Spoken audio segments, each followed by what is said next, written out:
Thank you. Namaste. I live on a beautiful ashram in Sebastian with my guru. She adores you, by the way. And I love to manifest. I'm guilty of wanting. Good. That's why you came into this physical body rather than remaining here with us. In other words, this is the leading edge. Manifestation is the furthest expression of spirit. It's not a step back from it. So don't feel guilty. It's the leading edge of spirit, of source, of creation. So my challenge, my wanting, how does it come faster with my own, I guess, impatience? Well, impatience is the indication of the thought that's slowing it down. So what are you impatient about? That it's not here now? So it not being here now is the object of your attention. What are you adding to when you are impatiently noticing that it's not here now? What's getting bigger? The not here nowness. Yes, ma'am. Interesting, isn't it? So we'll just throw it back to you. How would you soothe an impatient impulse? How can you change an impatient impulse to a patient one? It's going to surprise you. The answer is try less hard. Because it's only in the trying and in the struggle that the impatience becomes more specific. Sometimes people say, "Oh, Abraham, thank you for being so patient with me." And we always say, we don't have to be patient in the vortex. In the vortex, everything that you want already is. So we just stand in complete enjoyment of the completeness of that which you are. So we don't feel impatience, but what a literal feeling of impatience is my in this moment awareness that I'm not letting myself be all that I am. Not I'm not letting myself manifest everything that I want, is that I'm not letting myself be all that I am. You're impatient because the source within you never feels impatient. Negative emotion always means the same thing. It always means this. My point of view on this subject that's active in my mind right now varies from my source energy, inner being's point of view. So when you feel impatient, I'm not good enough, I'm not fast enough, I'm not smart enough, disagree. I should be better than this, disagree. I should be more than I am. Your inner being is never going to agree with you as you degrade yourself in any way, you see. So what's impatience? It's an emotional indicator that in this moment you have a vibration active that's keeping you from what you want. Sort of a full circle thing, isn't it? Yeah, that's why I'm impatient. It's keeping me from what I want. And we say, well, finally you just have to say, you just have to soothe yourself into less and less impatience and to more and more patience. But patience isn't necessary inside the vortex. So you say things like, well, many things are working well in my life and I'm doing really well. You know, as we visit with you and as we feel you, we want to express to you, because you're in a place now that you will really hear it clearly, that the opening things that you said to us gave the clearest indicator of what's sort of stuck in your vibrational craw. And what's stuck in your vibrational craw, as you were talking about feeling a little guilty about manifesting, that's what's stuck in your vibrational craw. And we gave you the words, sort of hair-blowing back words to begin with, that you weren't quite ready to receive. So we're going to back up and offer it to you more slowly, because we really want you to receive these words. There is a tendency among those who are moving in the direction of becoming what they would call more spiritual. There is a thing that happens where in their reaching for more spirituality, they become sort of defensive of or abhorrent about manifestations, as if manifesting and being spiritual cannot be in the same place. And it's the reason that we said to you so strongly that what you manifest is an extension of this source energy, that you were with us, source energy, holy. And then a part of your consciousness came into this physical body where there was potential for some separation. Separation is too strong a word, but some varied perspective. The larger part of you remains in this perspective of knowing who you are. But here this part of you, this human physical part of you, came with the express purpose of exploring and expanding, because Source knows that without asking, there cannot be more. And without more, there is no eternity. And without contrast, there cannot be asking. And without asking, there cannot be more. And without more, there cannot be eternity. So it's all part of this spiritual, ongoing, never-ending, source energy, creative process of eternal becoming, you see. It's all part of the process. So here you are in your physical body, exploring the contrast.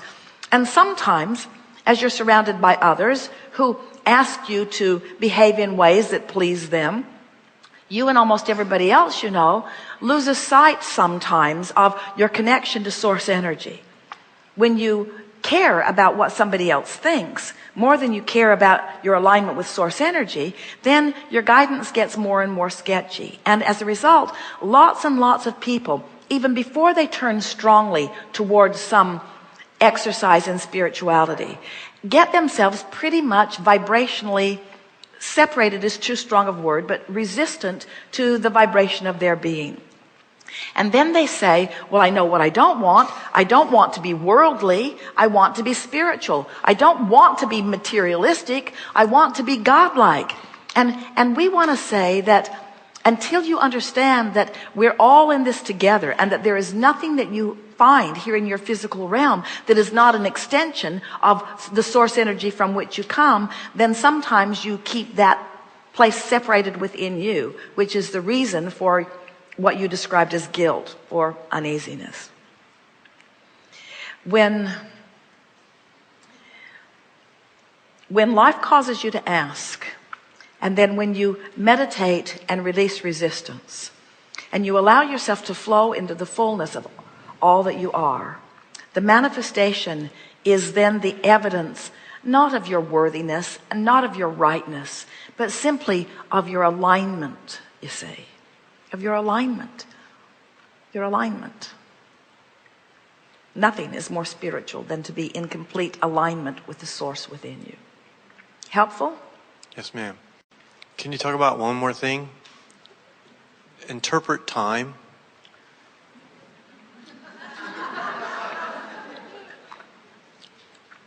We will answer this fully for you, but before we do, we want to build just a very slight basis.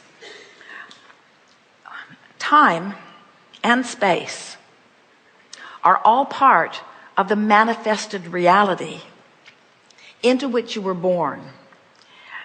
And so time and space in that sense are all part of creation. In the same way that the material is part of the spiritual, then time and space are part of the spiritual too. We don't talk of time much unless we are having a conversation with someone like you, because our emphasis is all about the now, where all of your power is. In other words, you're focusing and therefore offering a vibration now, and law of attraction is matching you up with frequencies like it. And the source within you is focusing and offering vibration right now, and law of attraction is lining up compatible components there too. So the ultimate in the now experience is being in complete alignment with who you really are. The now is where you meet you, so to speak. And when you are in complete alignment with who you are, what a powerful now it is. When you stand in this physical body, fully present with all this source energy within you, you are influential in this moment. That's what we were talking about, Jesus healing and so forth. That's what that power of now really is all about. We like to think about or to refer or teach about time in this way.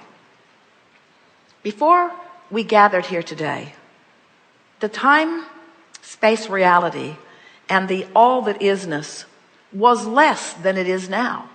After our first conversation, there was an expansion of knowledge. All day long it's been happening. There are several things that the universe has expanded as a result of the cooperative co-creation that has been taking place now. Even as you sit here, this combination of beings has never been before in all of the universe.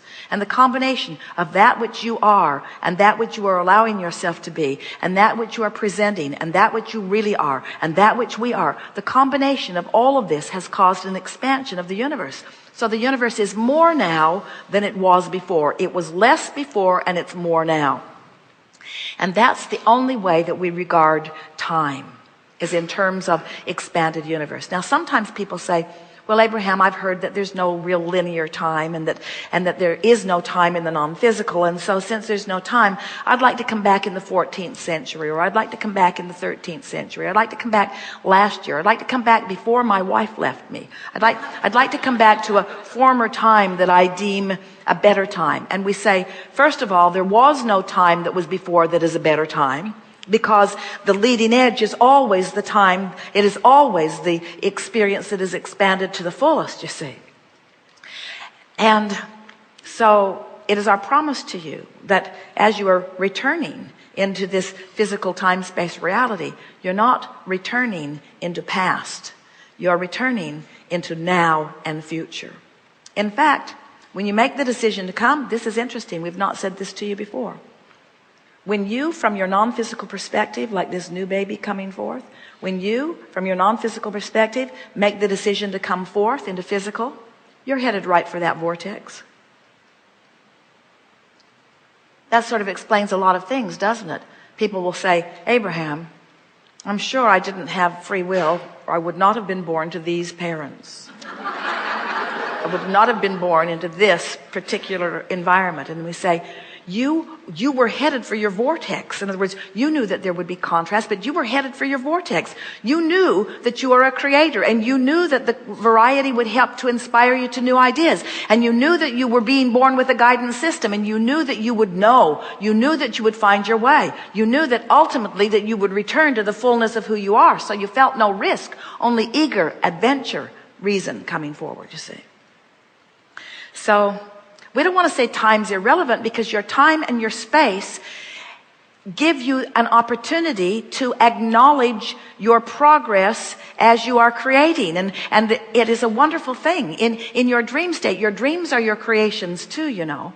What you think and feel and what manifests always match. And what you think and feel and what manifests in your dream state always matches too.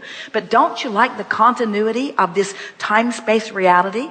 Don't you like that in this continuity that you are able to incrementally come to your own conclusions and preferences about what you prefer? It's just the best situation ever. Source energy coming forth into this time-space reality to be inspired to specific things that you're putting into the vortex, to be received and lived by you in the moment that you release resistance and allow. A lot of people have to croak before they return to the fullness of their vortex, you see. We think it's nice that you figured out that you can have it all while you're here in this time-space reality. Helpful? Thank you.